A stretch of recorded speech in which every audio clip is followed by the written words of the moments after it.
புதக்கான்னு குழந்தைங்க மாதிரி நடக்குதுங்கம்மா.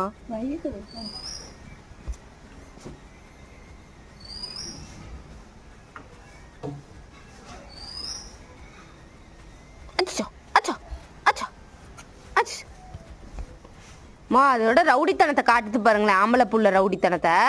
ஏய் பயப்படும் பாப்பு. ஆனால் அது கொஞ்ச நாளைக்கு சாப்பிடாது பாப்பா அங்கே எடுத்துகிட்டு போனா. ஓகேவா? பயப்பட போகிறாங்க, ஏன்னா இது கூட்டத்தோட இருந்தது. லோன்லியா இருக்கும். ஃபர்ஸ்ட் அதுக்கு அட்மாஸ்பியர் ஆகாது. குழந்தை இருக்காங்க வீட்டுலன்னு சொன்னாங்க. ஸோ அதுக்கிட்ட பழகிடும். ஏய் கடிச்சுக்காதீங்க நீ. ஐயோ சண்டை போட்டு சண்டை போயிட்டோண்டி. சண்டை வேணாம்.